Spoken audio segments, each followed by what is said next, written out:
I'd like to call to order the special town council meeting for June 8th. If we could stand for the Pledge of Allegiance. I pledge allegiance to the flag of the United States of America and to the republic for which it stands, one nation, under God, indivisible, with liberty and justice for all.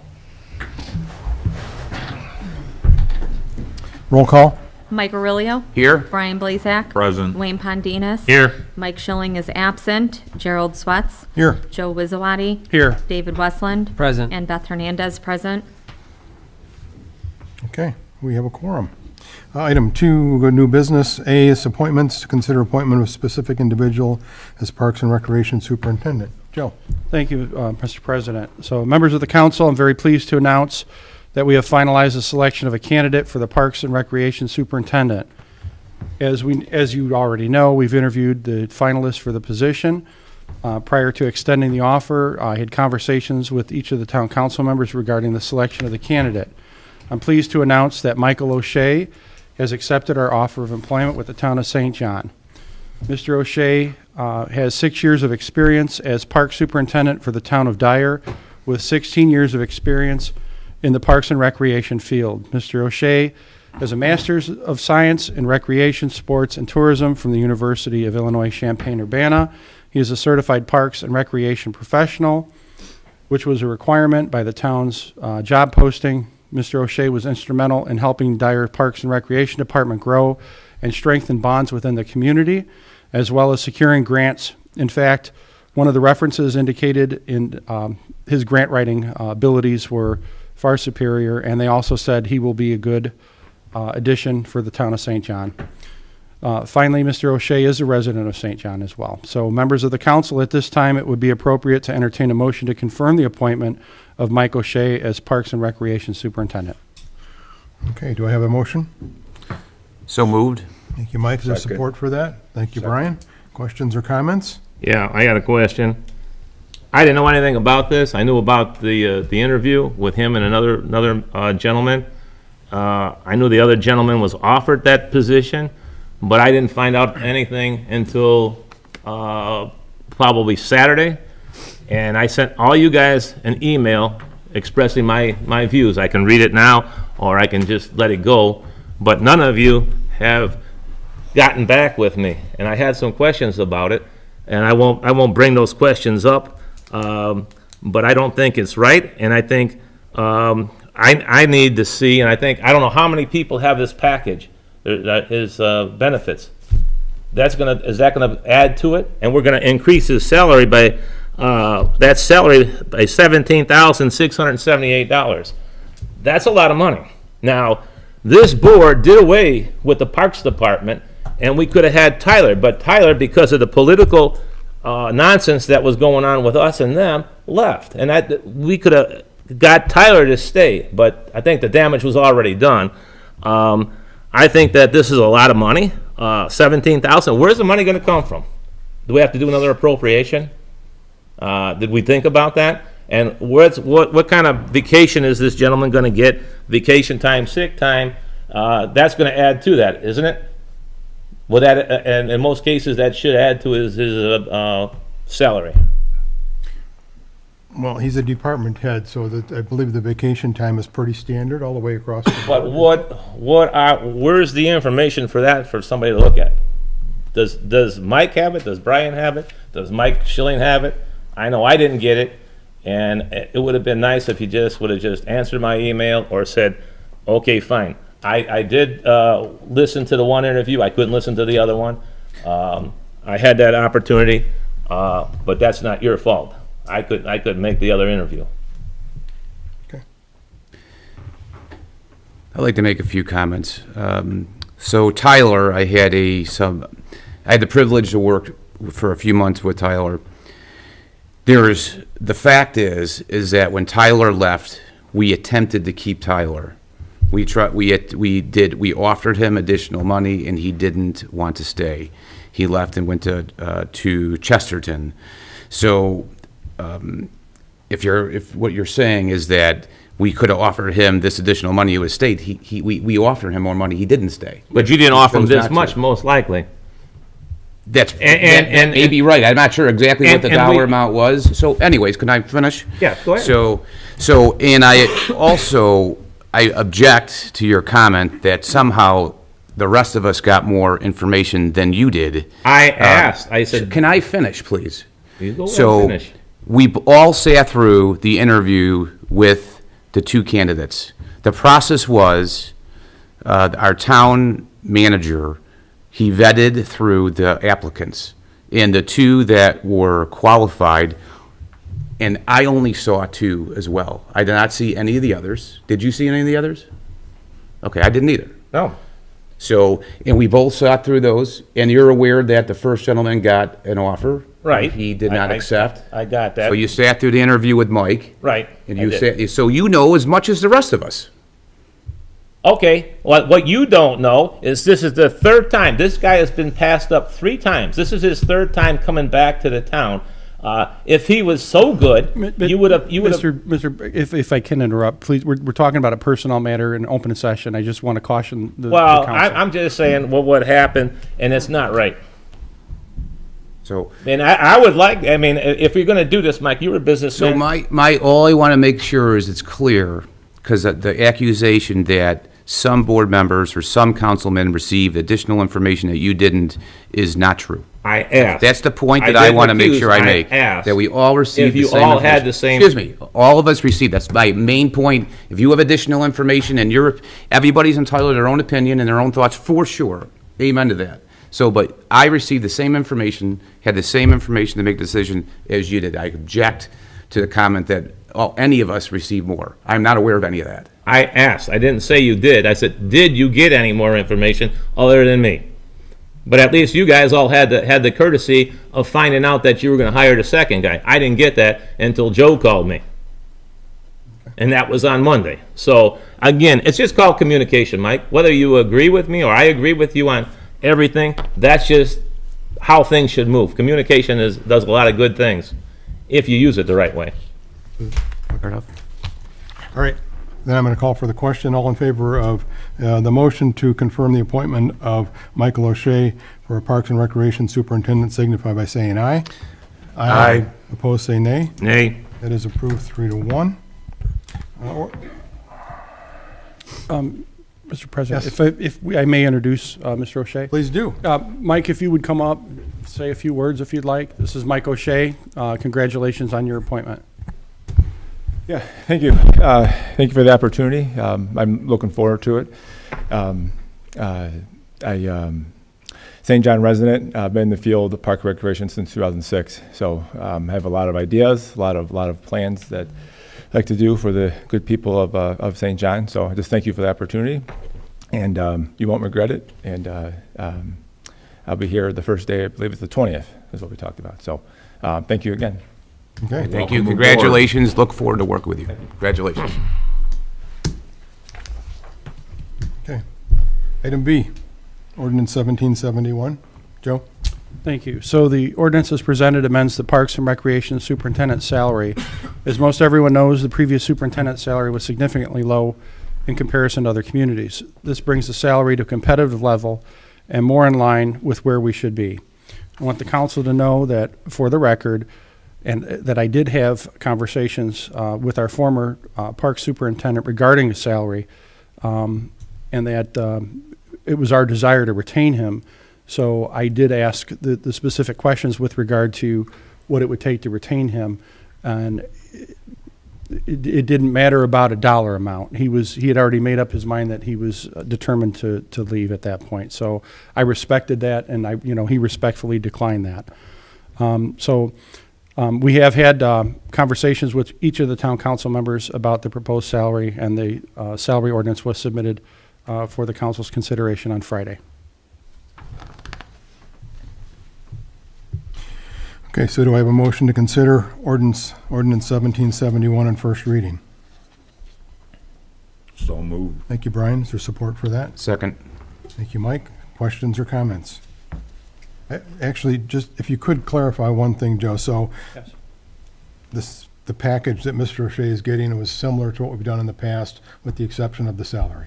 It is. Okay. In fact, the vacation, oh, I'm sorry, it is. In fact, the vacation time will be truncated because of the 6-month difference. So he's not going to get the full 4 weeks. He'll have 2 weeks, and then January 1st, that would take effect. Is there an evaluation clause in there? So after 6 months, we evaluate them? Well, And then- in fact, I'll be evaluating all the department heads and providing those evaluations to the council. But yes, there will be evaluations done regularly. In 6 months, if that's the desire, I have no problem with that. And then were they give an increase in pay or no? Or In just ter- evaluate the, There will be evaluation on the performance.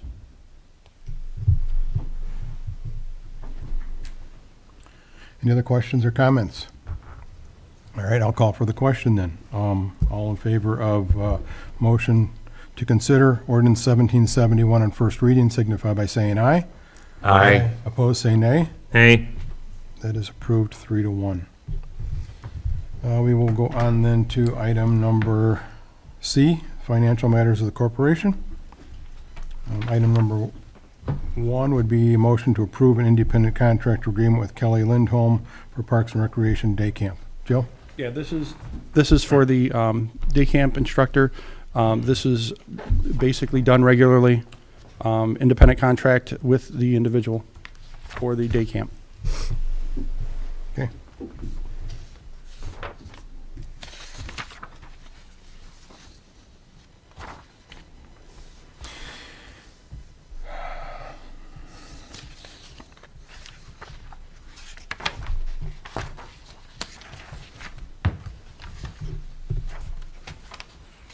Okay.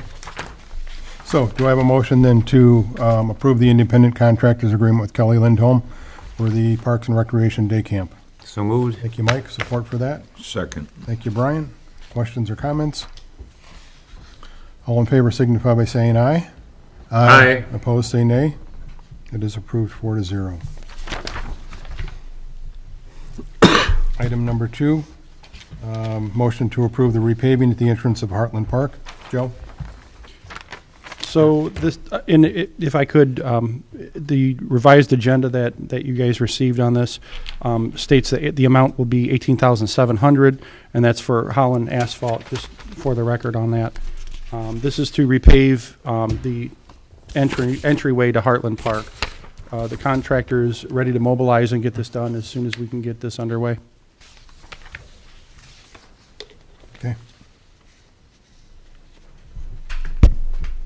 So do I have a motion to approve the repaving to the entrance of Heartland Park not to exceed $18,700, and to authorize the clerk treasurer to remit the payments from appropriations number 2204001-361-000 to Holland Asphalt? So moved. Second. All questions or comments? where's the money coming from? Is that coming out of ARPA, Joe? No, this is out of the parks maintenance. Would the town consider half parks and half town? Because I know Tyler, when he was here, we were trying to get that done. Bob Davis, so we asked him questions, and it was like, well, it's the town, it's the parks, and well, if we could split that, that would be nice, because the parks would have a little extra money for some other things, if the council wants to do that. Otherwise, it shouldn't be everything come out of the parks. I know everybody uses it, so I mean the town uses it for a park in the back. So can we do something like that? Well, it is a park. So why wouldn't the park pay for it? But the park is always getting, well, I think it should be split, but that's just my opinion. Any other questions or comments? Then all in favor of motion to approve the repaving of the entrance of Heartland Park signify by saying aye. Aye. Opposed, say nay. Nay. That is approved 3-1. Item number 3 is motion to approve the waiver of vendor fees for the July 3rd Freedom Fest pursuant to ordinance 1746. Joe? So the ordinance 1746 basically states that there's a nominal fee for vendors in town events. This would waive that fee. The fee on these would be like $50. So they'd be waiving $50 fees for the vendors on this, for the town event. Okay. Do we have a motion to approve the waiver of the vendor fees? So moved. Thank you, Brian. Support. Second. Thank you, Mike. Questions or comments? Then all in favor signify by saying aye. Aye. Opposed, say nay. That is approved 4-0. And then item number D on financial matters is the study session for the American Rescue Plan Act. And I am going to turn this over to you, Joe, and you can, Mr. President, would Sorry. it be appropriate to stop and maybe take some pictures with our new superintendent? I was hoping you'd kind of stick around till the end, and I was We going can do to the end? catch that Okay, at the okay. end. Sounds Yeah. good. Yes, but thank you for the reminder. All the department heads said they're going to speak real fast, so. You gave an hour and a half. Don't go too. You haven't talked to this crew, have you? Kevin might need to. Oh, it's all Kevin's fault? Is that it, Steve? So, first of all, I want to thank all the department heads and the clerk treasurer who had given input on this. You know, it's kind of, understand that this is not something that the council is going to be making any decisions on tonight. This is kind of for you to take home, digest, go through, so we can make some finalized decisions. We can hear your input on this, and then we can put together a final numbers where we can have that basically public meeting and solicit the public, you know, input on this as well. So I hope that, you know, we can let the department heads kind of go through their presentation and let them get through that and then ask the questions that they may have at that point. So All right. without further ado, Chief Leduc, you're up first. Jason has a PowerPoint that I made like high school. He'll pull up real quick. I did make copies of it for you guys. You could not pay attention to what I'm saying or take them home to look at. Whatever you choose. Since when did we ever pay attention to what you said? No one ever does. My wife, I'm used to that. Yes, sir. No, I know the feeling. And you understand why, too, don't you? That's right. Well, I deserve it. Geez, can we get an even worse color than red? It's just hard to read. Wow, it is difficult to read. Which is a fire department. So you're testing our ability to read here. I was to just try and gonna defend say, it. I realized the fire I was trying to department. save money, be a little thrifty. I understand it's in I could also send it to you digitally as well. fire department red, but No come on, pun. Kevin. Sorry. You like that? Kevin. All right, so you guys all know I'm from the fire department, and this is our short presentation on the American Rescue Plan request that we have. So, Joe and I don't know who actually did this, maybe the clerk treasurer's office, I don't know this packet that you guys have kind of has a synopsis of what I'll be talking about, but this slide basically says that. So I'm going to talk in detail of each request and why I feel that we need it, but just a quick overview. We're asking for $378,856 for new fire gear.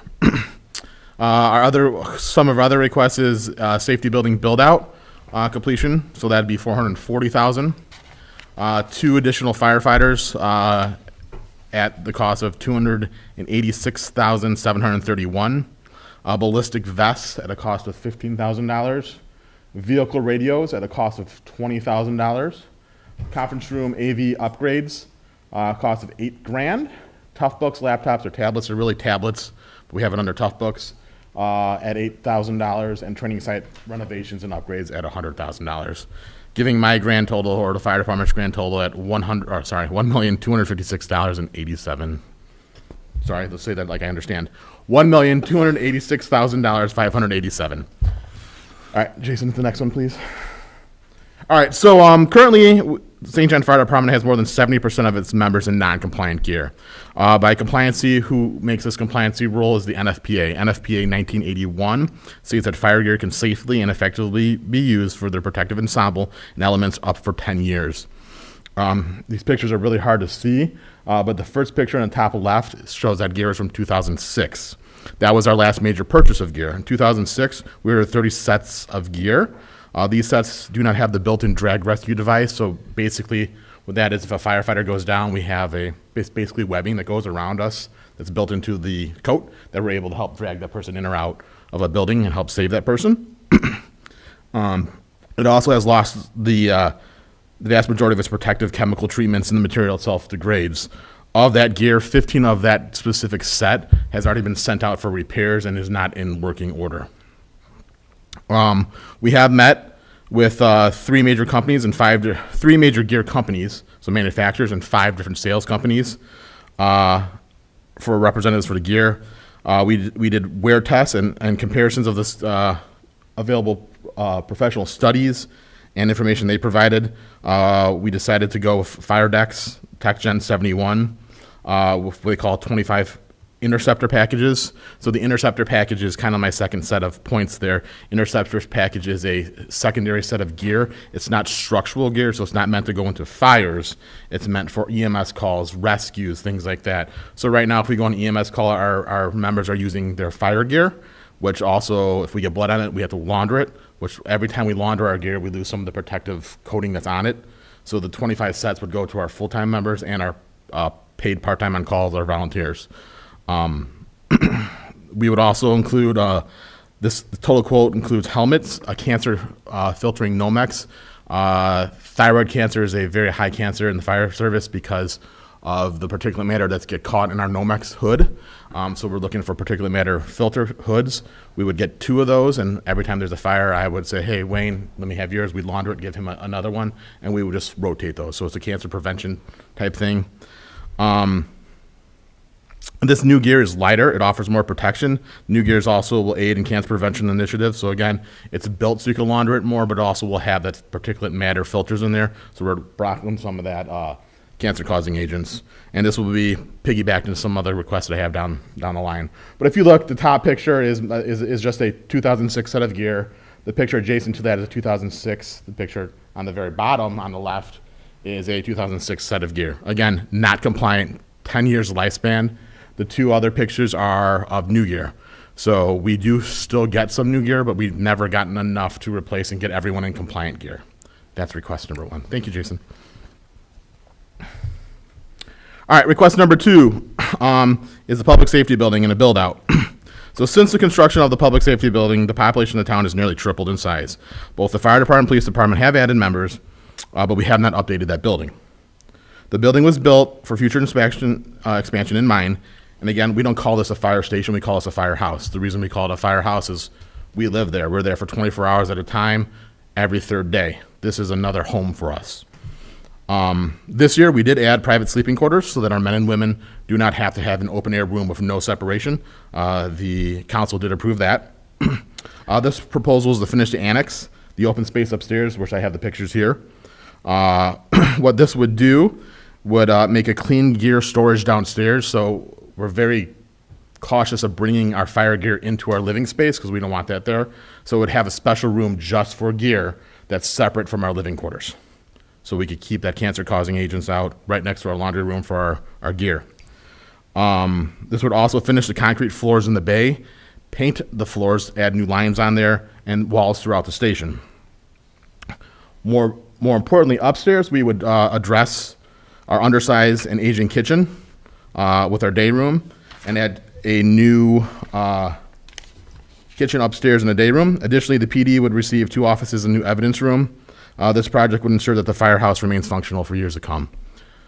So this is what the currently space I'm talking about. So if you're looking at the fire station, this is the windows that face the park that we can see. Our current living quarters have no windows, so you do feel kind of isolated when you're in there. This would give us some light so we could actually see what's going on outside. Jason, next slide. So I have some pictures of some modern fire departments and kitchens around the area. This is just to give an idea of what we're kind of looking at. Crown Point used some of their ARPA funds to update their station and their kitchen. So concrete floors, hard countertops, place to sit and eat. One big thing, like I said, this is a firehouse. We live there. Eating together at night, especially when we have our dinner, we all try to get together. If we have training, we have POCs there, our volunteers again. We all meet there. This is a gathering place, the home of the heart of the home. So we want something big enough we could effectively sit everyone. Occasionally, we also have meals with the police department, not all the time. Sometimes they're in there, not sitting in the chairs, but sitting down eating, because we have the ability to cook. They're in the cars, so we try to do that. Maryville Fire has something very similar. Concrete floors or linoleum floors, tile floors, big kitchen, a lot of space. The next 2 slides The next slide is Cedar Lake Fire. They just updated theirs. Again, everything we have is residential. We don't have anything that's commercial. When I get to the pictures of our current station, I'll kind of show you why we're looking for something commercial-based. And Schererville has a big space, again, for everyone to gather. Jason, the last slide on this one, please. So currently, this is our public safety building and our current living quarters. So our current living quarters is downstairs away from the bay, but near some of the bedrooms. The idea would be to take this area, this would be our clean gear storage area, convert that. It's where we have our table. We only have 8 seats at the table. There's times where we have 10, 12 people there, so people are standing in each other's way. At the table, we just want space for everyone to sit down and eat. The other two pictures on the top right are our current kitchen. Our current kitchen has and I wish I got a better picture, but on the side by the oven and stove, there's metal there because we burnt the wall. So it's not a very good story that the fire department would burn down the fire department cooking, but there's not space in there. It's a very, very small place. Times we're cooking for 8 people. This is just a normal stove that you would have at your home. We're looking for something more commercial that we could use and feed a mass amount of people. That's this request.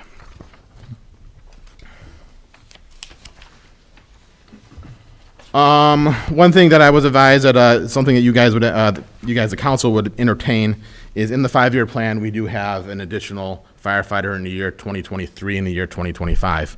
If it's your appetite to maybe forward the money for that, that's what this is. Again, in the 5-year plan, we have 2 additional firefighters, 2023, 2025. Myself and Chief Flores and the police department take turns one every other year. Staffing would ensure a in-service all the time, or in-service ALS fire apparatus. Right now, we do not have an in-service fire apparatus all the time.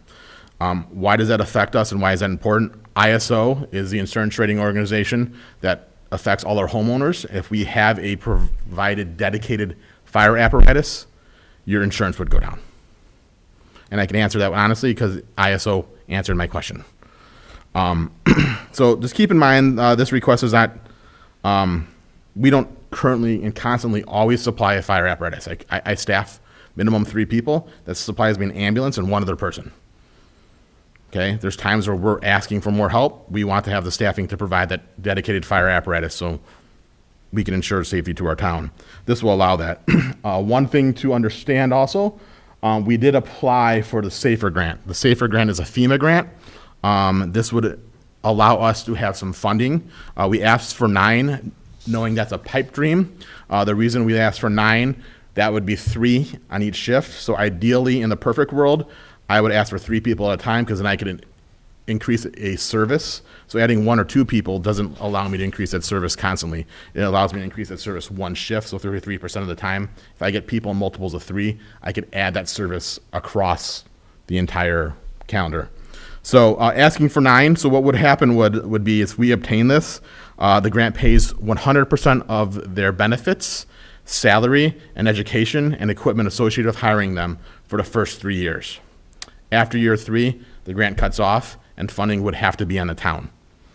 So this would also be able to mix into that. So if we were able to get that grant, you would be able to take maybe some of this ARPA money that if you do consider this a prudent request, you'd be able to get it back through the grant money. But keep in mind that grant money and the ARPA money has to be, for a full-timer, prolonged to keep them. I wouldn't want to lay anyone off. That is this request. I'm trying to hurry, I'm sorry. All right, does anyone know what September 8th, 2021 was? Chief Flores? You remember? So September 8th, 2021, you do, Joe, was the active shooter incident we had at Lake Central High School. Luckily for us, it wasn't a true active shooter incident, okay? Knock on wood. However, recent news, it's out there. It proves that St. John is not in a bubble. So I'm asking for $15,000 for 10 adjustable armor, body armor like that. It would be on the ambulances and on the engine, so our guys, if they go there, they have the armor. The idea is we're not going in, we're not getting the bad guy. We don't do that. My friends over here do.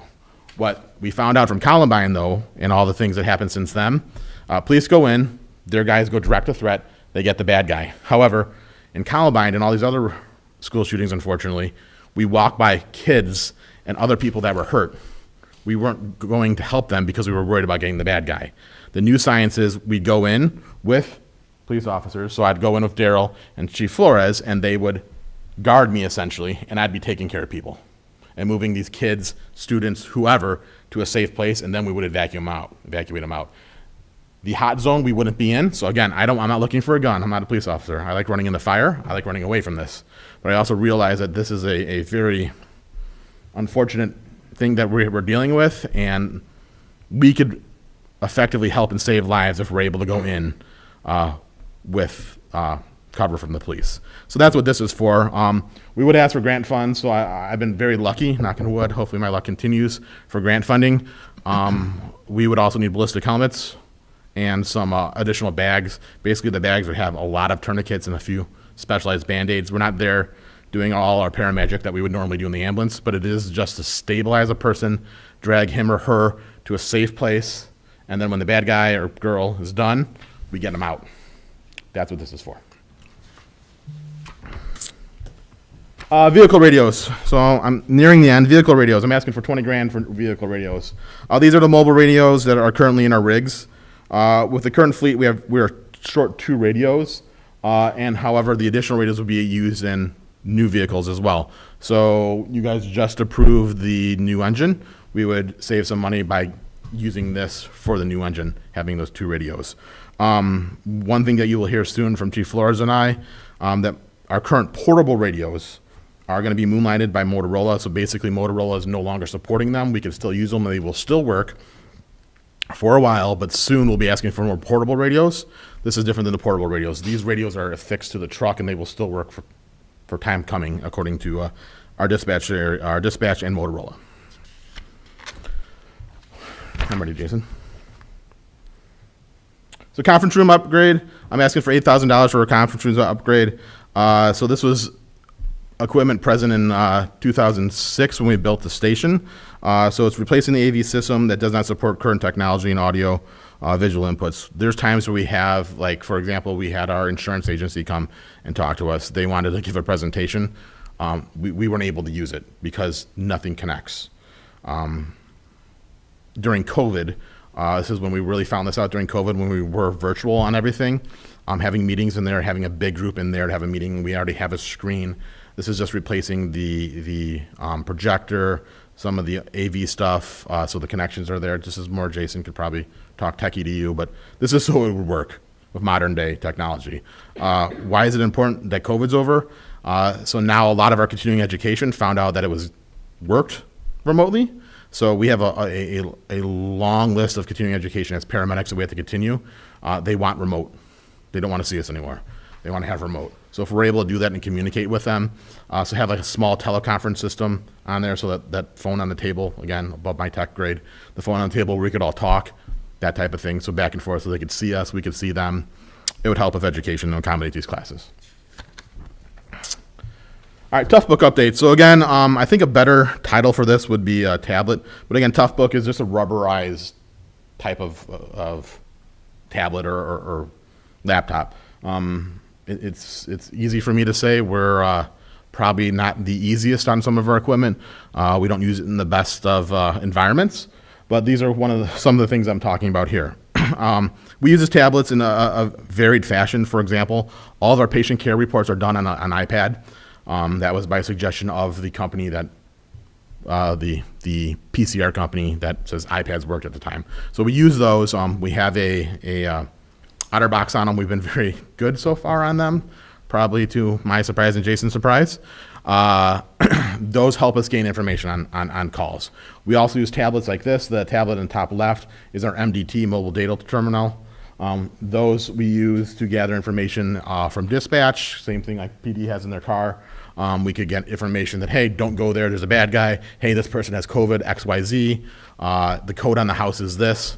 Stuff they don't want to say over the radio, they talk on that. This would give us some of those. I was able to secure 3 years ago, probably 5-6 years ago now, Dell Latitudes, the top one. We have one of those left. We have a couple vehicles that still don't have them. We're waiting on the part to put them in. I've secured grants for these, so I've gotten some other ones, but down the road, we're going to need more. Just like tech, everything else, it fails, it stops. 2025, and I'll be covering that in my presentation. Okay. So I'm sorry to go ahead of you a little bit. Again, we will still seek funding for this. I was able to get $10,000 last year for additional funding for MDTs because it's super important. And the tablets. Going away from paper and trying to remember everything. So we go on scene to help somebody and trying to remember the blood pressure and everything else you did. The bottom picture shows the iPad and the heart monitor. They talk to each other.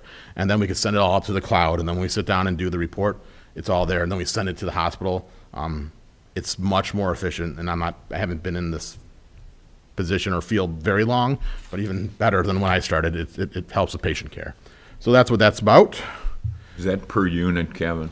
The $8,000? No, the $8,000 would cover a bunch of units. So I want to say if we get an iPad, I want to say they're right around $500 to $600 more. So I'd ask Jason. The Latitudes, they were right around $2,000 each. We're trying to get more of them just to keep everything uniform. Last but not least, the training site. So the training site was built in the early 90s, and it served us for over 25 years, almost 30 years now. Right now, the training site hosts the District 1 Fire Academy. District 1 is Lake Newton, Jasper, LaPorte. Lake Newton, Jasper, LaPorte. Counties, we all have a fire academy here in St. John, we're very proud of. Most of the tools and supplies there and actual training aids are supplied by District 1 or Indiana Department of Homeland Security. So we have an entire building we have a wall of hand tools that it's an NVFP. I'd like to go out there and use it for my own department, but it's state property. We share. We get funding from the state. We also get funding from you guys as well.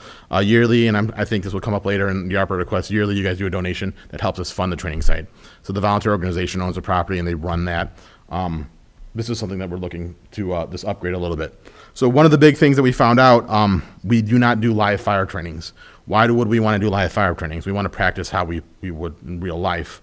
The building that we have there in the picture on the top is an older building, an older picture. We've since obtained funds from the state. We put a wall on our training tower. So we have a training tower there. We're able to rappel from there. PD uses it. It's not our police department has been there, but SWAT goes there. Other people go there. You're able to rappel. We're able to put our ladders up to it, even our aerial ladders to train. So it's been used a lot.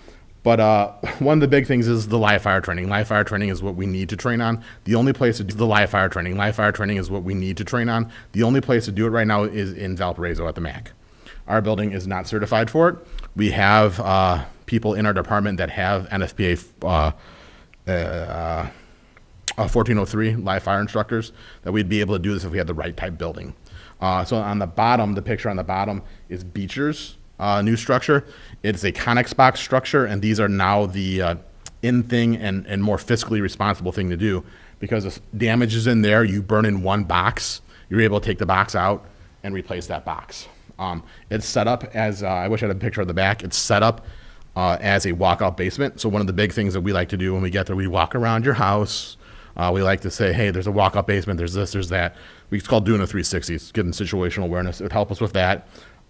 These are also available for not dummy rounds. What are they called? It's simunitions could go off in there, and they could use that. So clearing rooms, so PDs would be able to use it still as well. The inside is available to move walls, so it's not always the same. So once you search one house, like the one we have here, you search it and you search it again. There's little things I could do in there, but you know the floor plan.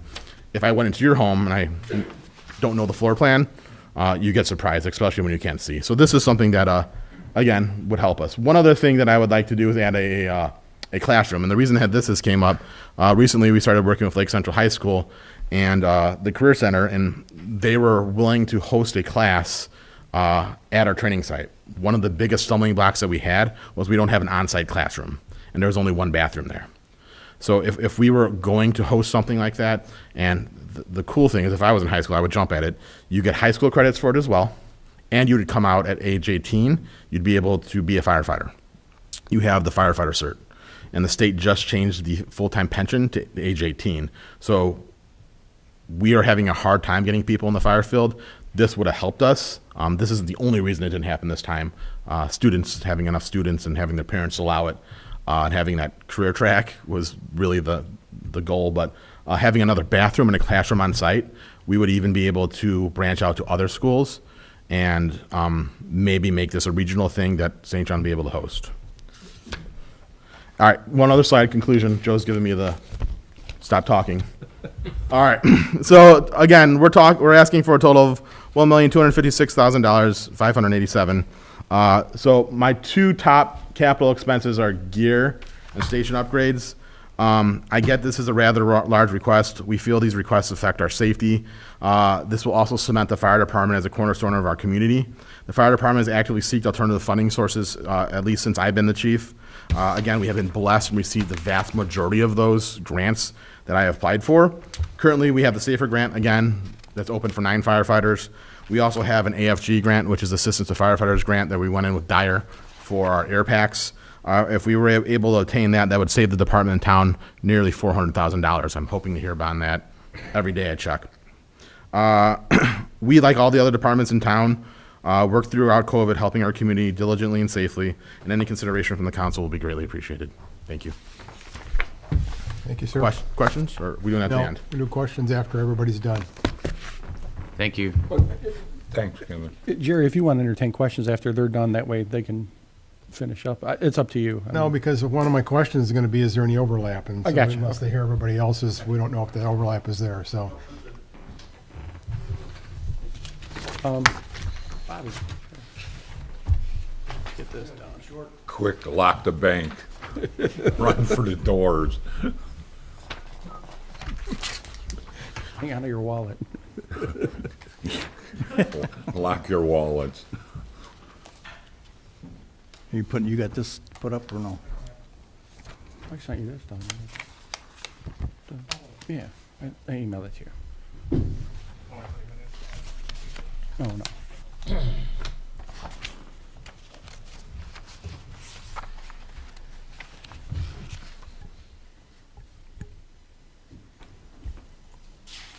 So anyway, on our potential projects and our purchases for Public Works, we got quite a few. And of course, they're a little more expensive than what Kevin was talking about. The first one is the West 85th Avenue FDR project. That's been somewhat in the works for the past 3 years. We're finally working towards getting it completed. It's an interlocal agreement project with the town of Schererville and Lake County Highway. I believe that Schererville's already signed off on it, and we're still waiting on the county. What it is, it's full depth reclamation from Alexander to Lake Hills Drive. And what that is this equipment that will come in, they'll tear up the road, totally chew it up and spit it right back out with emulsions, let it set up, and then they'll come back in, grade it to where it needs to be, and then put a surface on it. And of course, the striping. There's a little more to it. It's all engineered. You have curb work, approaches to the side streets coming off of that. Isn't there one section, Bob, that's going to be cut down a little bit because it's worse than the others? Actually, no, not on this one. It's full, Not that it's full one? depth, so it's going to be the same depth all the way through. Okay. Okay. We had in here, I don't know if he's got it up, we just have to reverse the numbers. The town of Schererville should be 168,000, and Lake County's portion should be 127,000. Is that correct, Joe? That is correct, yes. Yes, so, The numbers are right, they're just wrong. In the Correct. wrong spot. correct. Right, that reverse. Yeah.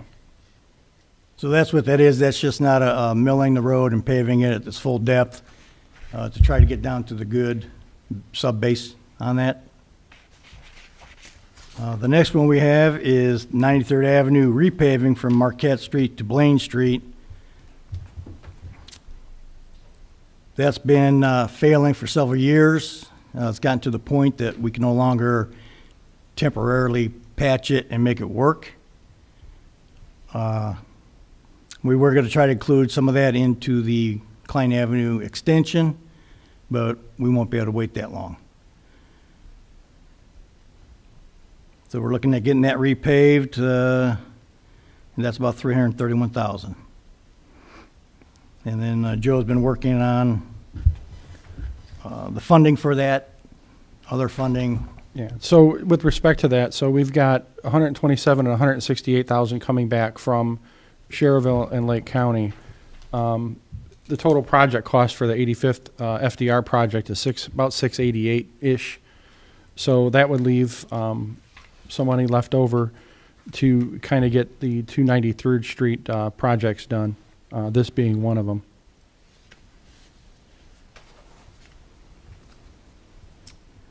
okay. Everybody understand that one? That's pretty, say, cut and dried. The Joliet Street Culvert project, that is over by Industrial Drive off of Joliet. That's a Lake County project, but they're inviting us to review it with them so we can possibly widen the road. When they come in, of course, we're going to have to pay our portion of it. They've reached out to us. We had a meeting the other day. Still in the initial engineering stages, and so they'll be working with Joe and the council to determine if it's going to be a one additional lane or two additional lanes. The town's portion at this time, they've gave a rough estimate of $250,000 to $300,000. Again, it's just in initial stages in planning, and then, of course, what is decided after. And so with the replacement of this culvert, as Bob was saying, this is Lake County's culvert, so they're going to move ahead with the project regardless. So the town has an opportunity to expand the roadway for a third lane. So we could either have a right turn lane or left turn lane, however it's configured. But there's also another option to add a fourth lane, so that way if that development, the potential development that's teed up on the south end of that area does come to fruition, then maybe that's something they would be they would entertain. Could you say that again? So Lake County is going to do 3 lanes? No, they're going to do 2 lanes. Okay. So they're going to replace existing what's there only. Right, okay. So for capacity in the future, the town could add that third lane, Gotcha, okay. as either, a turn lane or, an additional lane at some point. The other option was to add that fourth lane for an additional lane movement for the potential development that's there.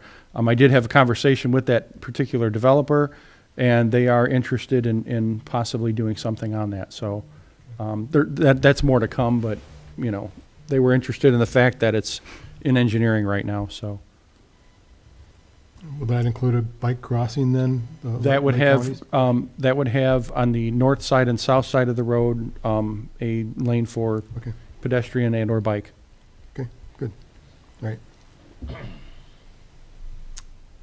Another Joliet Street Bridge replacement. This is further east out towards the gates on Joliet, between Garden Way and Park Place. Just over a year ago, there was a vehicle accident, and they took out one of the head walls on this box culvert. That box culvert was probably put in 75 years ago. It's withstood many hits, except this one it didn't, so it knocked one head wall off into the ditch. This particular one does not belong to Lake County Highway. It is the town of St. John's. At the time when they were doing Joliet work, road work, they wanted to widen that, but nobody could fund it, so it didn't happen. So we're looking at widening it at the same time and putting in a new box culvert. That's pretty much it on that one. That one has a rough engineering done on it, and the estimate is like $600,000. That was done probably a year ago, that estimate. How much wider would they make it? 3 lanes? Does it be 3 lanes total, or It would probably equal that, but it wouldn't be 3 lanes. It would just equal, I have the little off on the side? yes. Okay. Dump trucks, we have 2 dump trucks that need to be replacing. One's over 20 years and one's over 15. They've pretty much met the end of their roadworthiness, and that comes in about $480. Bobby, how So old are that's those trucks now? that you That- have? How old are those trucks that you have now? The two that I'm referring to, Right. one's a 1999 and the other's a 2006. Okay. And that is a 7-yard dump truck, a complete package, dump body, salt spreader, plow, complete package, single axle. Are these in your 5-year plan now? No. They're not. No. The next one we're going to talk about is a storm sewer collection system in Villa Woods, Calof subdivision.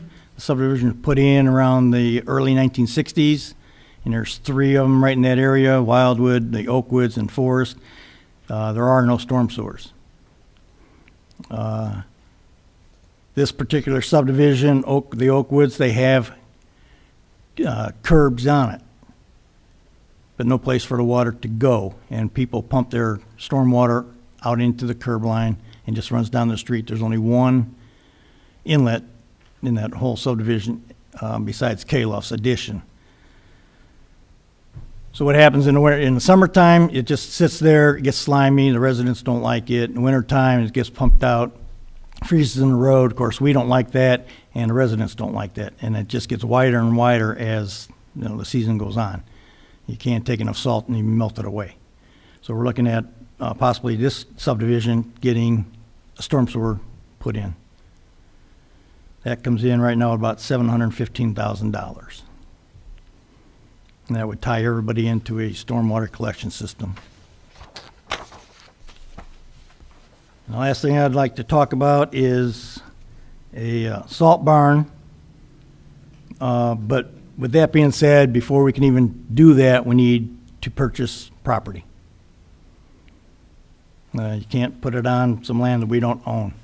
So I'd like to investigate purchasing some land that can be used to put a salt barn on it, because the one we have it doesn't meet our needs today.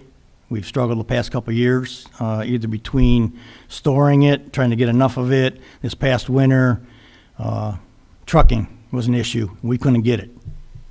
And it doesn't give you a good feeling when you're sitting there looking at the back of the wall and you got snow coming and there's nothing you can do. So we need to expand that. I'd like to also include in that some more storage for our rock, sand, dirt, whatever we might have. Some bins, some cold storage for our leaf vacs, chippers, other equipment we can store outside but under a roof just for protection from the elements.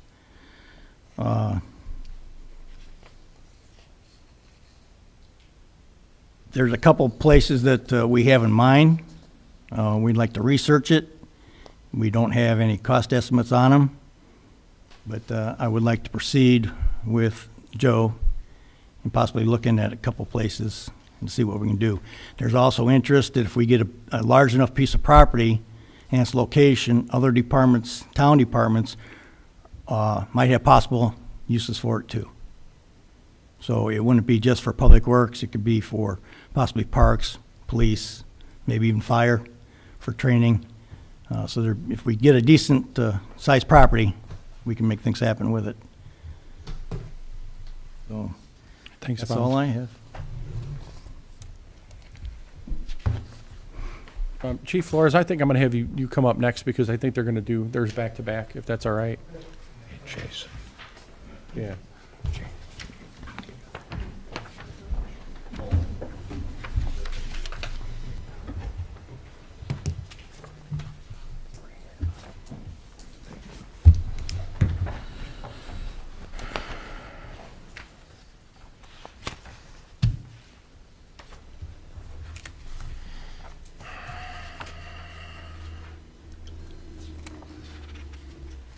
All right, good evening, everyone. Got a PowerPoint here. Jason, want to go to this first one?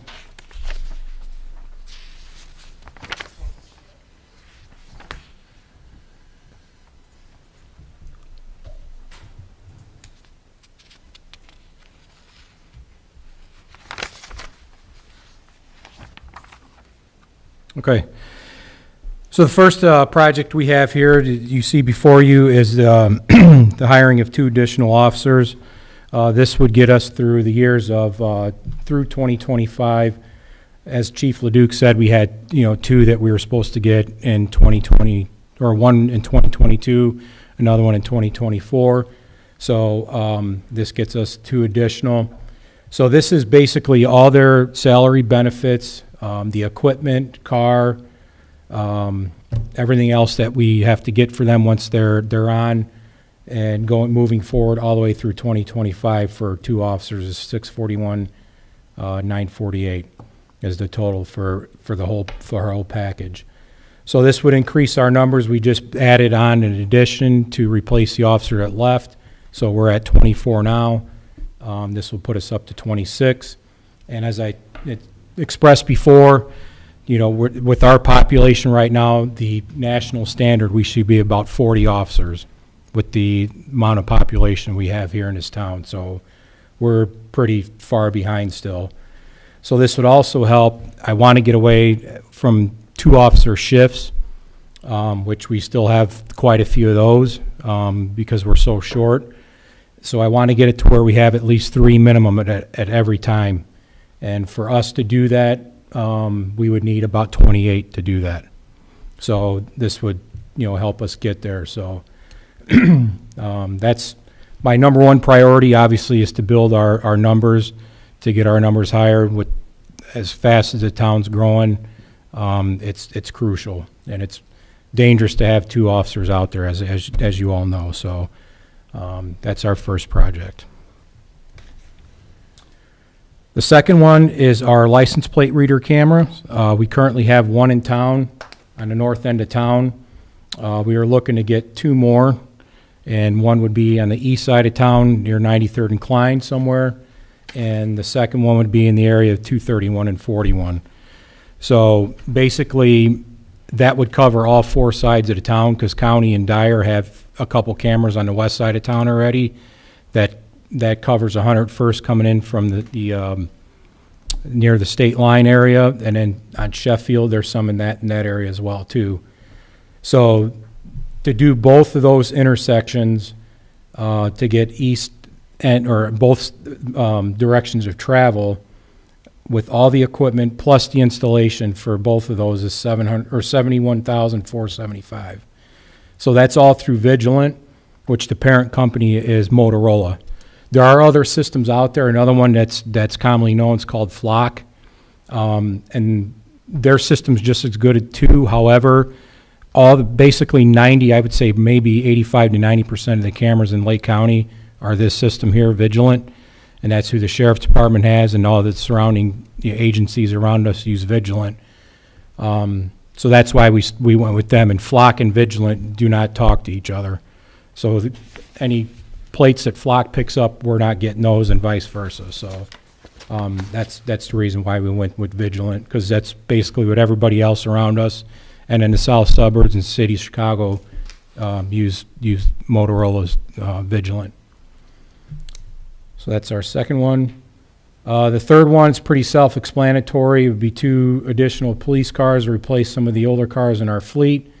We're doing once we get a couple more, we'll be good, because we went several years without getting cars. I think at one time it was probably close to 4, 5, 6 years when we didn't get cars. So we were playing catch up the last 2 or 3 years. So once we get the ones this year and a couple more, if we get those, then we'll be in good shape to put us in a good rotation again. So the $120,000 is for 2 cars, and that totally equipped with all the equipment that we put in it. The next one is our 4th project. Is currently right now, as Chief Leduc stated, the radios that we use now will be phased out eventually in 2023. So the price that you see here for the 2 Motorola portables and the 2 in-car police radios are the current radios that we are currently using now with our portables. Like Chief Leduc said, they'll keep working, but after 2023, if there's any software updates or anything else that needs to be done to them, we can't get them updated because they're not going to service them anymore. So at the bottom there, that radio that you see in a picture, it was just so you can kind of put it on your radar for the future.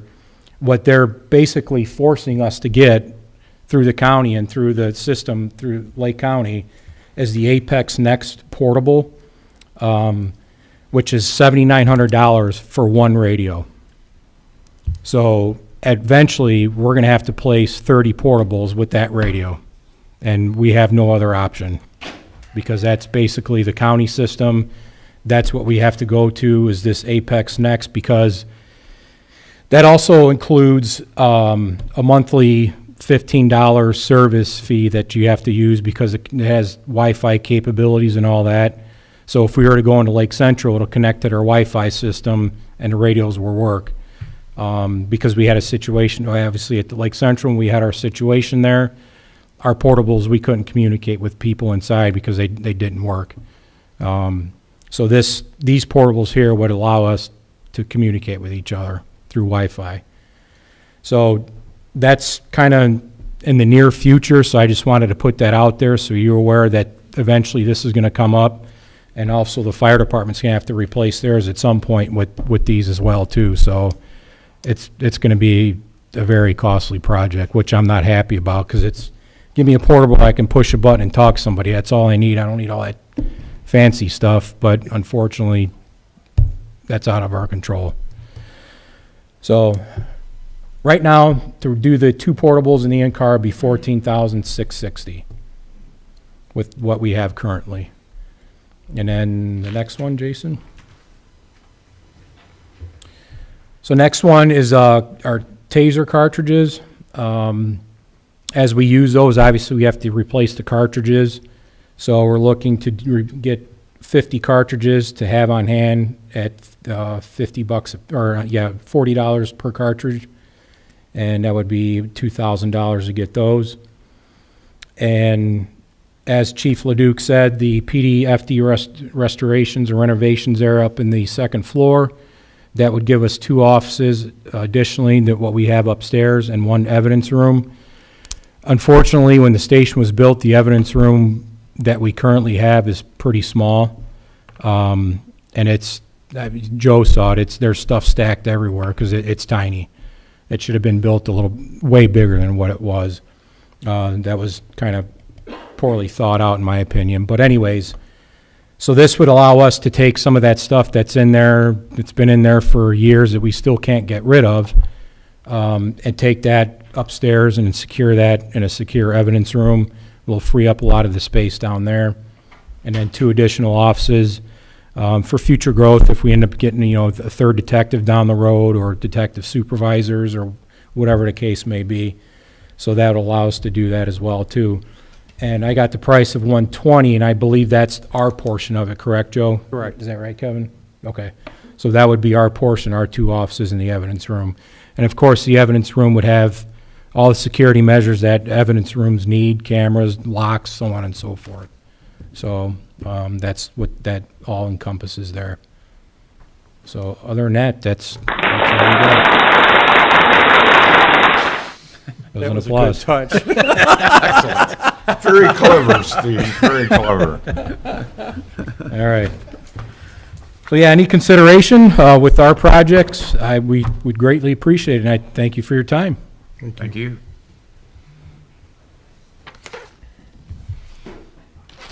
Jason, Sergio? Yeah, you want who's going first? Sergio?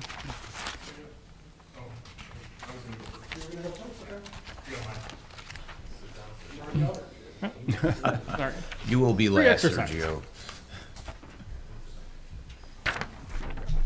My requests are overlapping between town, public safety, and technology. So we'll start off with public safety. We currently have 3 tornado sirens in the town. This siren right here belongs to Lake Hills. It currently gets set off by county. According to the specs of these sirens, they are good for about 1 mile from their point, which is what the map shows. As you can see, we have a lot of town that is not covered adequately. There also needs to be at least a 30 to 50% overlap because of the way the wind can blow sound. So we need a minimum of 6 tornado sirens to cover the existing proportions of the town. As you can see, we still have some areas that are uncovered, but until we actually get more development in that area, I think we can probably make do with the existing layout. The sites that were chosen for the new tornado sirens are existing lift stations, water treatment plants, or water towers. That will minimize the installation cost because there are already electrical and generators at those locations. Unfortunately, some of those locations are also very near residential homes. So there might be some complaints from residents, having a siren going off every first Saturday of the month at noon, 10 feet from their window. So there might be some adjustment necessary. There might be some adjustments for the locations based on, electrical generators and, residential structures. So the next, in the 5-year plan, there was the server at the public safety building is now 10 years old. It was originally purchased with the Department of Justice grant that we got, and it is horribly obsolete and is in desperate need of replacement. It was scheduled to be replaced last year as part of the 5-year plan. However, it got bumped to this year. So I'm hoping to use that money for that. Also, I would say about 85% of all of the computers in this town will have to be replaced before October of 2025, because that is the end of life date for Windows 10. Windows 11 has a very high cost for minimum requirements. Basically, the processor has to have been made within the last 3 to 4 years, and almost all of our equipment is a lot older than that. So within the next 2 years, we're going to have to replace just about every computer in this town. So next, I'd like to talk about software. ERP stands for Enterprise Resource Planning Software. Basically, this is software that would replace everything in town. For the residents' point of view, it would be a one-stop shop for everything. There would be a portal that they could log into. They could see their utility bill. They could apply for a building permit. They could upload all the documentation necessary for whatever it is they are doing. If they're doing a shed permit, they could upload their plat of survey along with the bill of sale for the shed if it's a pre-manufactured shed. They could upload all of those specs. It would go through the process digitally. They would get a bill that would say you owe us X amount of dollars for the permit, whatever it is.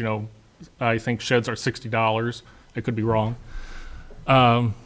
They could then use a credit card or an e-check to pay for it. They could also pay their water bill at the same time, buy a dog park key fob, one-stop shopping. And then once the permit is issued, it would be emailed to them and done. They would not have to step foot in this building whatsoever. What's in it for the employees? Well, we'd get rid of a lot of paper. From an employee point of view, we could go into a portal. We could apply for vacation time, and it would be approved digitally. So there would be no more accusations of, I applied for my vacation time, but the paperwork got lost. There would be an electronic purchasing system. The employee would log into the system.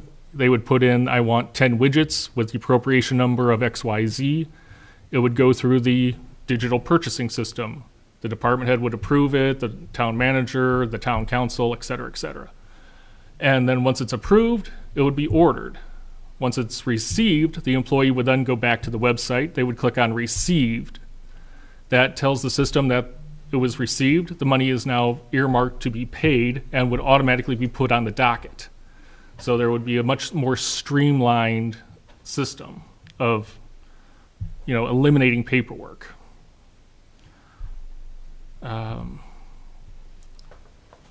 Basically, that's about it. I know Sergio is going to get more into details about the building and planning part of the software, but it would be phenomenal for the workflow for the employees. everybody would have access to the data that they would need. There would be no more need to print out reports that are obsolete the moment that they're printed. If you needed something, you could go online. The resident could look online and say, where's my permit? Well, it's currently being reviewed by so-and-so. It'll take another 3 days, and then you'll get your approval, or you'll get a red tag or a request for more information. So, Are there any towns that have that already? oh yes, there are several towns that have it. The city of Crown Point has a solution from Tyler Technologies. Cedar Lake has a solution from BSNA. The city of Hammond has something from Tyler Technologies as well. Harris ERP is, it's a little, a medium-sized community just to the north of Indianapolis. I'm sorry, I can't remember the place at the moment, but there are a lot of municipalities that are moving to this type of a system just because it enhances the workflow. There is a lot more accountability because you can go into the software and say, so-and-so is holding this up because they haven't approved it. It's sitting in their box. So that, you can't say, well, I didn't get it. You did. It's sitting right there. So. All right. So I just want to add on to what Jason's presentation was, but I want to thank the council, the clerk treasurer, and the town manager for allowing the departments to kind of speak of what their needs are. When we met at the department head meeting and the town manager mentioned that this was going to happen, I went back and talked to the building and planning department, building and planning staff, and unanimously they all said we need software. We don't need this. We don't need anything else. What we need is software. We need the tools to expedite and facilitate our jobs. Everyone from the clerk, from the building commissioner, the clerks, part-time clerks, electrical inspectors, they're all asking for a software upgrade.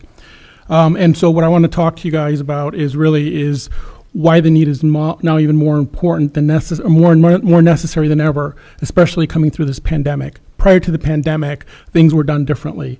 Society was different. The demands were different. The expectations were different.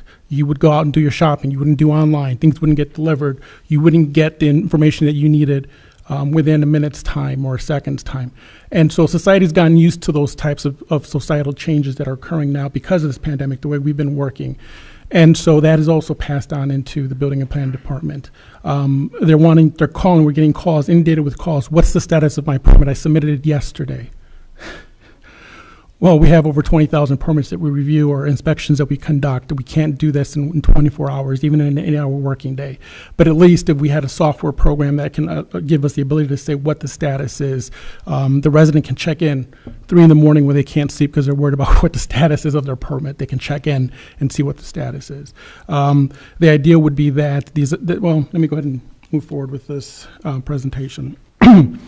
So like I said, that's the idea, is that we would then keep up with the societal trends or demands of providing a service and conducting a service that is expected by the public as we receive the calls.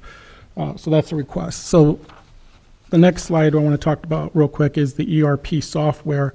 There's many different programs out there, and I'm not sure, and I can't speak to what is most compatible to what we're currently using, what would transfer the data seamlessly, which ones would work well together. But what I can tell you is that with this software program, the people that would really benefit from this is your constituents, the residents, the contractors, the builders. They're the ones who are inquiring our offices of status. And so if we have a program that once an inspection is done and they click on their mobile device, after inspection is done, it says complete, the inspector or the contractor or the resident would know immediately, my project is ready, is completed with inspections. The next phase would be permit issuing or payment of the permit request. That's the kind of effect that this society is working towards now, especially after coming out of the pandemic.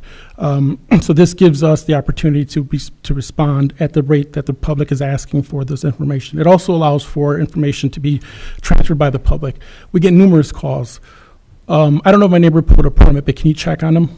Absolutely. St. John residents are passionate about their community. They want to know what's happening. So we give them that information. But if we had a tool that can be used for the public to use as a resource to do that information on themselves, at least it could at least pacify their interest or their inquiries to what's happening.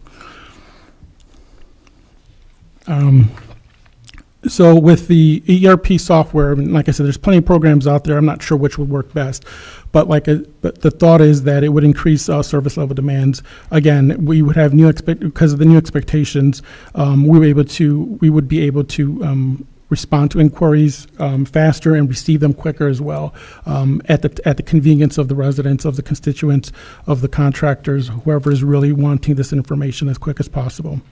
It will provide with greater transparency. Again, the residents will have access to it at their own personal time in their website or on the town's website to obtain that information, find out what approvals have been granted, what permits have been issued, what the status is of permits. Also, when we have inspectors out there or conducting work and they see work being done, they can easily log onto their device and determine whether a permit's been issued or not issued to that site. If it's been issued, they can address it on site rather than calling the office and say, hey, can you check on this permit or this address? Has there a permit been issued? I don't know. Hold on. I've got someone at the counter. I've got someone on the phone. Give me 1 second. I'll go ahead and see what I can find for you. The results are is initially on site on demand, and they can address the issues in real time. Again, it goes back to the sharing of information in real time. Updates are completed and the site and immediate status notification. Again, when an inspection is done, I give an incident or an example. Yesterday evening, there was an inspection done. There was questions to regards to what code is applicable. The contractor called and said, hey, I really would like to do insulation tonight, but I can't because I got a red tag. There's some miscommunication or misunderstanding of the code. When can you give me an information or give me some idea of when we can release this red tag? The response is we have to wait at least 48 hours because the next individual that's coming in, we have to confirm with them on the code that was cited and the red tag that was written. Had we had equipment that we can take a picture immediately, upload it, and then red tag it, the contractor would know immediately what's happened. They can contact our office or contact the individual, and we would resolve it within a day rather than 24 to 48 hours, maybe even 72 hours based on the work schedule that we're operating under. Again, it would enhance collaboration, reduction as Jason mentioned, reduction of document transfers. I've been in this industry for 20 years, and I'm surprised at how much paper documents are transferred from department to department to department. I get that we need to have records, and I absolutely support that. I'm just amazed at how much transfer of documents is being conducted in this day and era, when other communities are operating under different programs and more efficiently, more effectively. So, again, it would also finally would improve the experiences again with regards to faster submission time and facilitation of information. That's really what we're lacking in the building and planning department, is just getting that information out and receiving it within a timely manner and then turning it around so that way the residents, the contractors are satisfied, or at least knowing what the status is of their permits or any inspections that are being conducted. And really, at the end of the day, this is really all better to meet the public's needs. Again, societal changes of occurring, and their needs and demands are different than they were 4 years ago, 6 years ago, and so we're wanting for equipment to keep up with that. Next slide.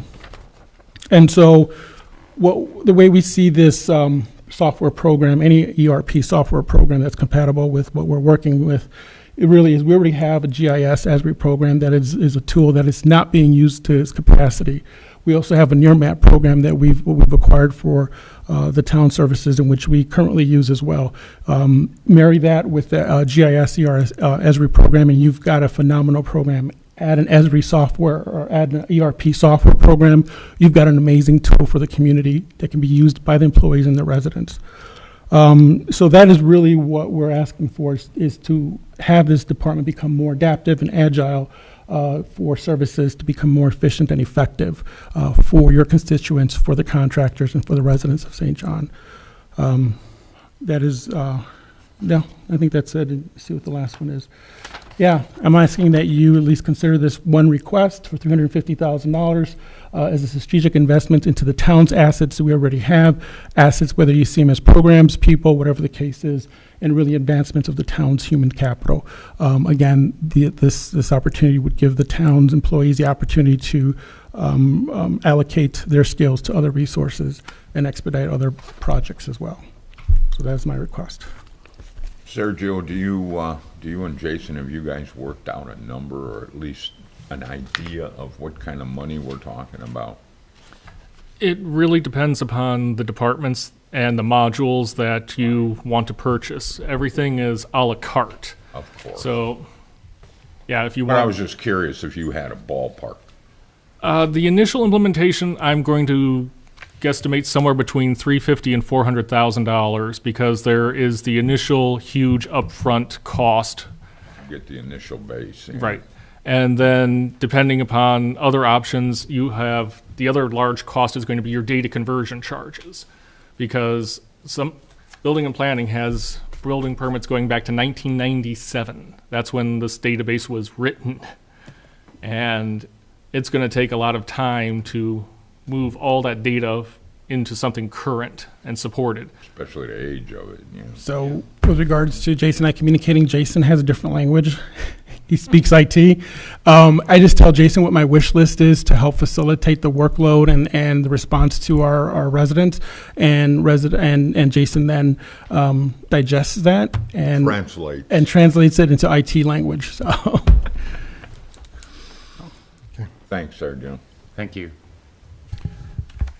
So the final thing under the replacement for public sector loss of revenue is the Parks Department. So had some conversations with our prior superintendent, Tyler.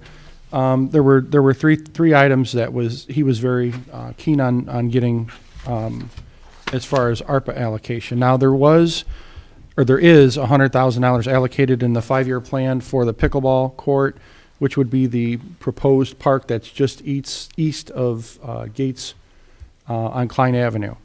So in order to facilitate that, there would need to be an additional $250,000 for that.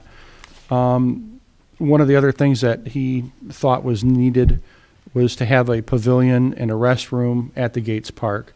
That estimation he was figuring was about $200,000. And then trail repairs at Lake Hills would be about $40,800 based on the estimates that he got for that. So that's for the Parks Department. So I'm going to have Trista, if she would speak on the, and Beth as well, on the employee, premium pay.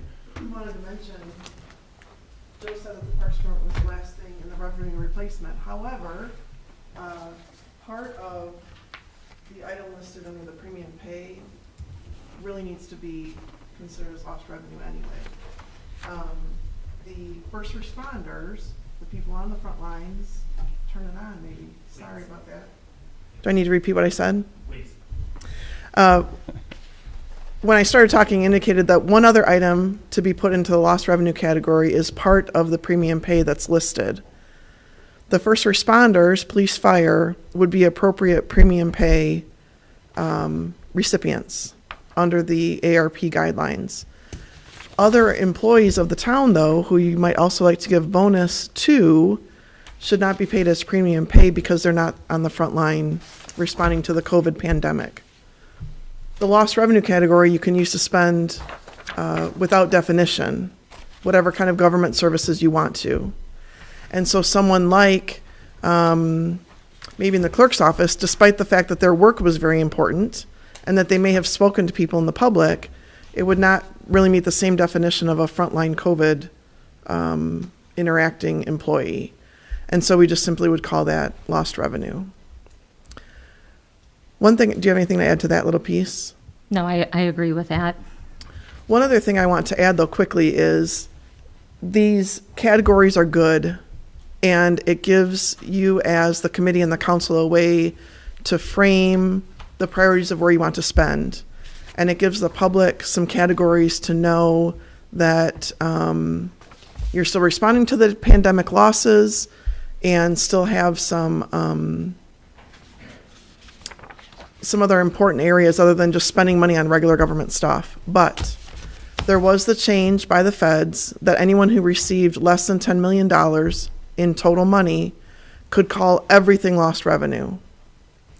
And we absolutely do suggest that you do that. Keep these categories in mind and use it as your framework. But by calling everything under the lost revenue category, which is perfectly legal and fine, it makes the annual reporting that you have to do through this wonderfully friendly U.S. Treasury website so much easier, because it's one lump sum. You don't have to define anything. You don't have to justify anything. You don't have to worry later during audit about whether they come back and say, well, that kind of was COVID related. Maybe it wasn't. If we just enter everything as lost revenue, ultimately, when we go to classify it and give the report to the feds, as we have to do, everything will be much more simple. So keep the categories in your conversations if you want to. That's fine. But when we go to report later, we will encourage everything to be actually lost revenue. Yeah, and to your point, Trista, we would also include that as part of the plan, if you will. Yes. That would be adopted by the council. Yes, that way the audit would see that it was Right, done. and then when we do the reported. appropriations, it would be at the same thing too. Yeah.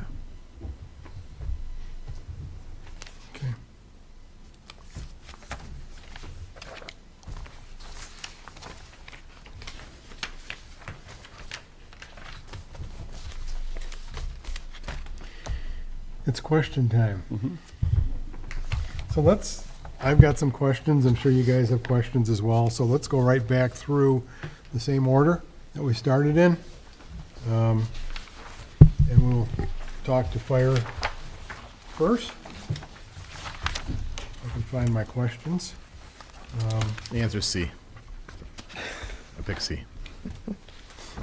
So the first one with gear, you've got 60 NFPA compliant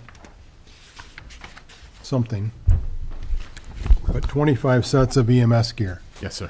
Why the difference between why the difference between the number? Why do you need 60, I guess would be my question. So 60 will cover all. 25. 60 so. will cover all employees. So it'll cover every part-timer, every POC, and every full-timer.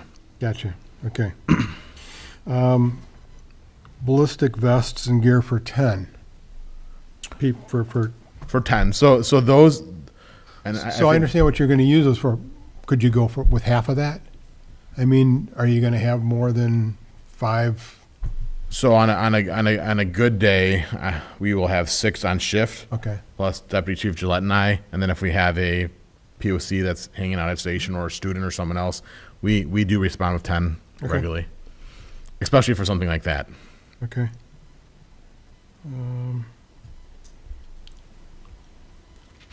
That's the questions I had. Anybody else for fire? Oh, I did have one more. I'm sorry. The SAFER grant. When do you expect an answer on that? They keep pushing it back. I was told March. I legit check it every day. Okay. Nothing of today, and I'll wake up tomorrow and check as well. Okay.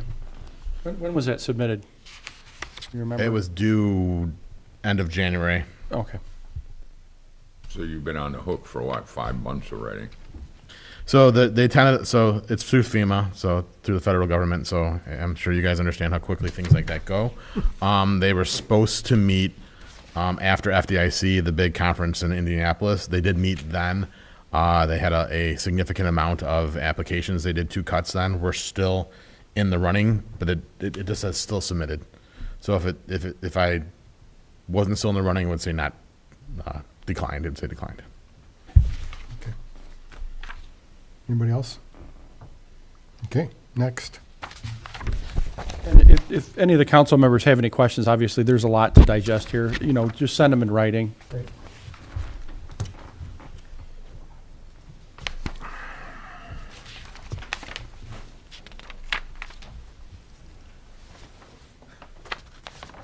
You don't feel guilty, do you, Bob? You win a prize for asking for the most money. So let me start by asking you the difference between why is a culvert safer than that guardrail that's up there on Joliet Street Bridge that got knocked out. What's there now is a It's a concrete. guardrail. It's a guardrail. That was a temporary Right. fix after the head wall was knocked down. What's in place now is a concrete box culvert. Okay, concrete square structure. Right. Okay. The problem is the road is so narrow there. So what we want to do is to expand that box culvert, get the guardrail / head walls further away, and there's also a gas pipeline that runs right over the ditch on the south side. So there's nothing really supporting that guardrail right now. It's at its limit of being compliant. Okay. Okay.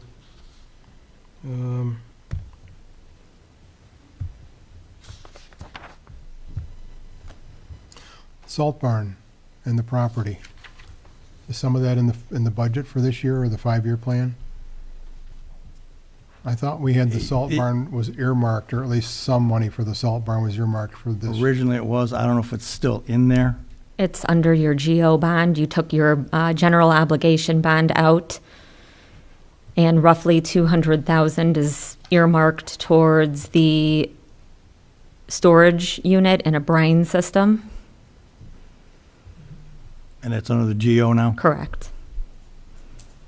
So some of that's there then. If it's all still there. Is it all still there? It is, Okay. but does not include land. Right.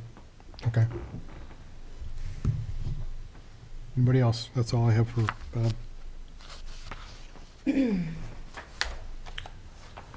Your 300,000 includes land in the structure for the salt barn?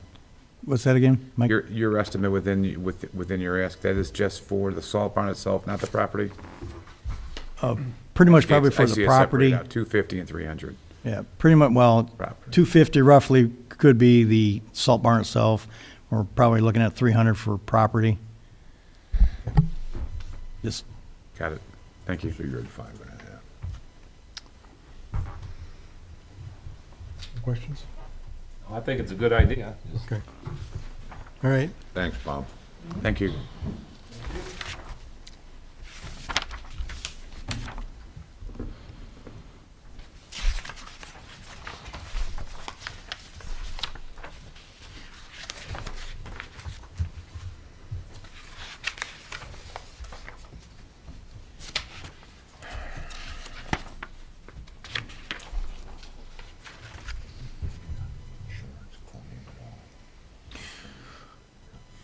So the money that was earmarked for the license plate readers from last year, that wasn't, you didn't spend that money, so is that money gone now? Hey, dude, That money get reverted? No, we put a plate in. You did spend? We do have one, yes. Oh, okay. Yeah. Mm-hmm. Okay, the notes I have here said they were never acquired, so, I'm sorry. Okay. Yeah, no, we did get one. Okay. And then any of the other stuff,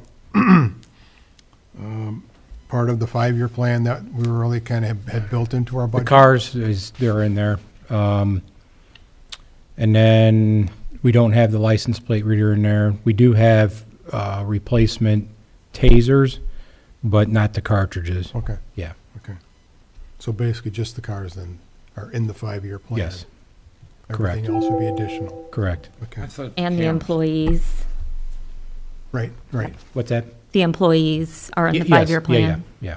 I thought Right, we but put we're the looking at- cameras in there. With the, I'm sorry? I was gonna say, I thought we put the cameras in the 5-year plan. They did the They one. did, the one Oh, was just in there. one? Yes, Oh, okay, so you didn't pick up 2 more? correct. Okay. I remember talking to you about it, and I don't remember how many we all added in. Yeah, All right.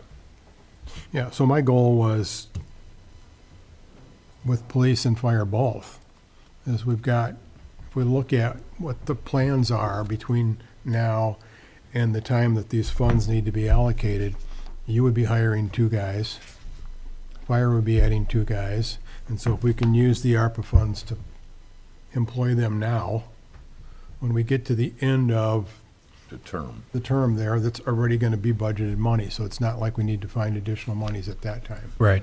And that fits into this, correct? Yes, Okay. Yeah, we could build a plan around it to include it as the money ran out from ARPA.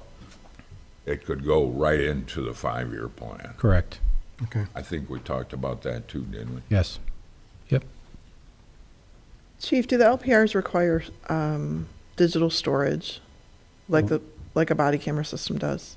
The LPRs, do they require you to pay for digital storage? Yeah, there's an annual subscription fee, and that's, I think it's $4,200 a year.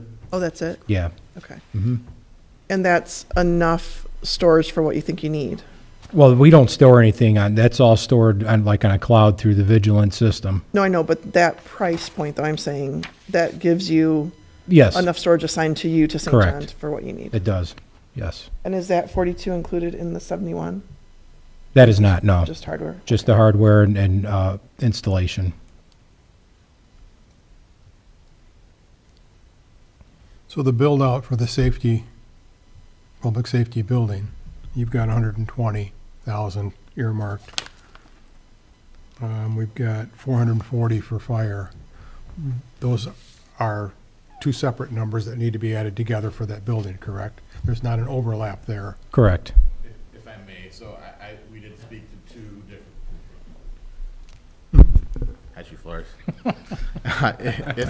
If I may, we did speak to two different contracting agencies to find out what their estimated cost would be. They wanted to enter a contract before giving that, so those are very rough numbers. So I asked them if they were going to give me something very rough, to give me something very rough high. I'd rather come in high than low. Right. So there's some possibility there that there is some overlap. Like one thing, there would be a wall and a common hallway. I would assume that the fire department would cover that because it's going to be separating the living space from the offices. Okay, but basically they're separate things. They're separate but together because it's in the same space. Okay. Just wanted to clarify, make sure that, yeah, okay. That's all I have. Right? Mike? Wayne? No? All right, thank you. Sergio.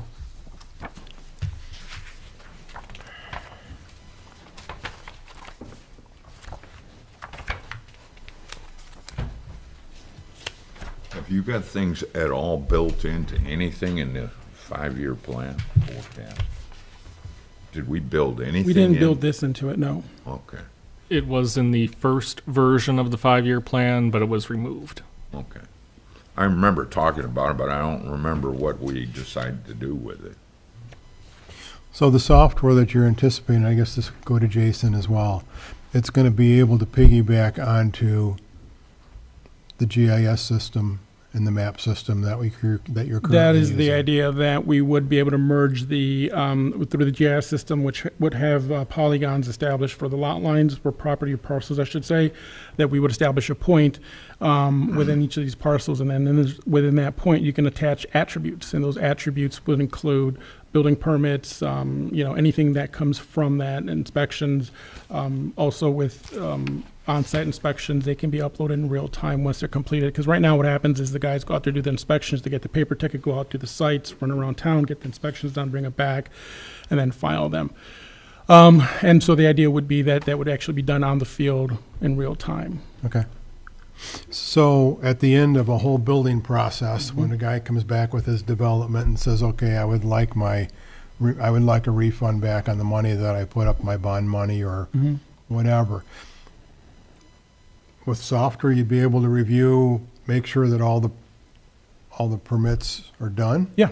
All the Yeah. inspections are done? That's the intent. And then and I'm not sure if this goes to you or if it goes to Bob, but as far as making sure the final surfaces on the roads and the elevations are all complete and things like that, is that going to be in this software as well? That is the idea, that as part of this program, we would have those in there, and the inspections are done by the public improvements inspector and the town engineer to confirm that that work has been completed, and then the release of those performance sureties, and then moving forward with any maintenance sureties as well. Okay. What you're referring to is called a workflow in the ERP parlance. So basically, you build the workflow how you want the workflow to be. So if you want it to be A, B, C, D, you program it that way. If you want it to be A, D, F, G, B, C, you program it that way. It's completely up to us how we determine the workflow, how we want to work. Now, there are things called best standards. Those are the default settings. So we might want to consider tweaking some of our processes if we find that this might actually work better for us. And then again, we might find that the way we're currently doing things is the way we want to continue doing things. We make the software do it that way. Okay. Yeah, so this evening, we had our building permit clerk stay over 2.5 hours to review the escrows. At one time, we were looking at approximately 30 escrows that needed to be released. But upon reviewing that, going back through the paperwork and the documents, rather than it being uploaded in real time, we discovered that 10 of those actually, or 5 of those were actually released, and another 5 can be released because they are into compliance now.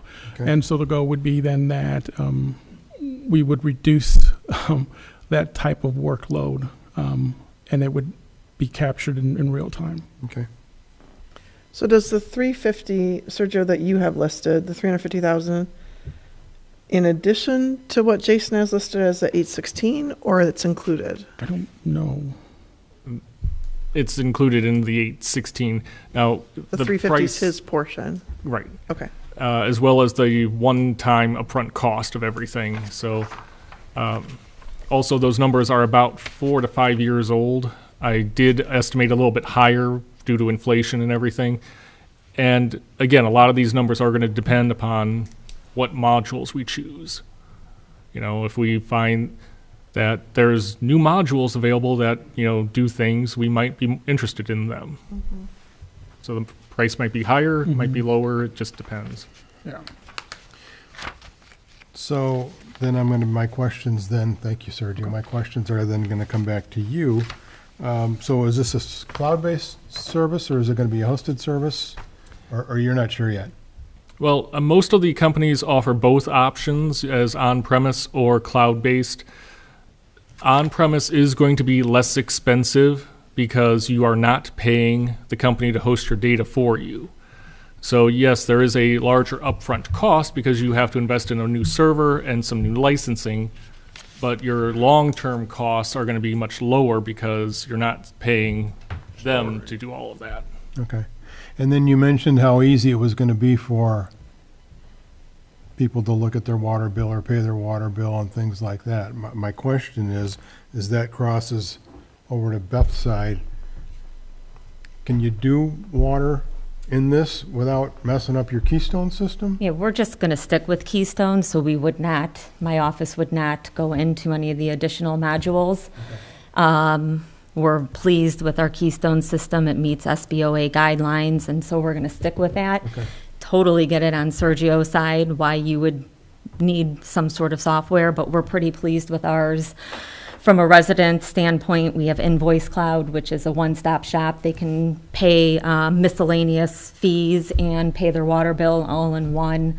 Coordinates directly with Keystone. So we don't really see a need for it. Okay. From Sergio's standpoint, 100% you need something in your department. Is it possible, well, hopefully then maybe you can get an upload at the end of the month from your water bills that could go into that or something? Never mind. I don't want to go there. Okay. Forget it. Okay. That's all I had. Anybody else?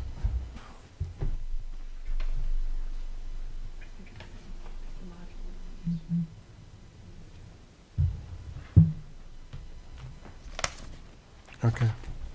So my understanding is we're going to hash this over, review this, bounce ideas off of each other. And then we'll be Have a having public- discussions and meetings with the department heads again, just to kind of pare down, Right. Based on the feedback we get from the council. Okay, and then at what point are we gonna have a public hearing? for the Well, public first, we comment would on adopt, this? once we have the basically kind of where our final numbers are, we'll have our plan done. We'll adopt the plan. then we'll go ahead and move forward with having the public hearings and then having the money appropriated. Okay. Trista, do you have anything you want to add on that? I'm sorry, maybe I was confused for just a second. Public hearing on the additional appropriation for Correct. sure. Yes, Once that's all decided at the end. right. Is there a public input portion prior to deciding the plan? Yeah, so the thought was is that we would have the plan basically put out there to the public so they could comment and, you know, give any feedback that they want with respect to, you know, what's being proposed.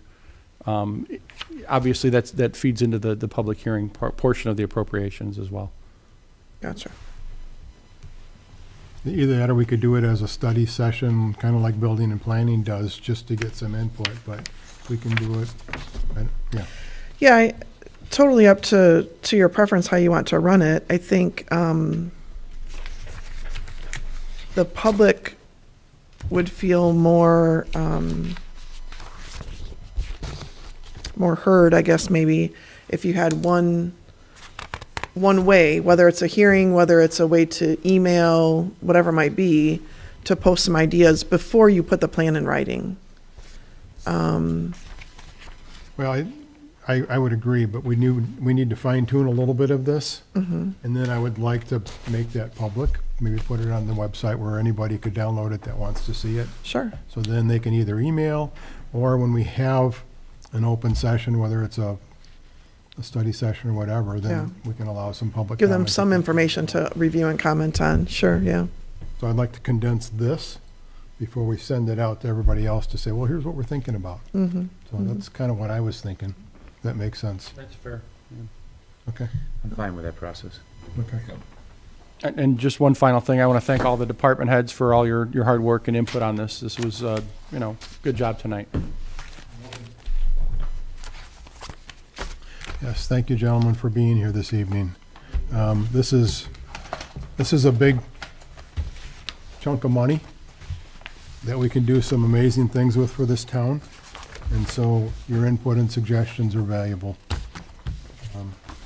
With that, I have lost my agenda underneath the piles here. Is there anything else, or are we looking for adjournment? No, that's the last point. All right, then I will, Unless they want to give another presentation, that'd be fine. no, we're not going to let them do that. No, we're, Do I have a motion to adjourn?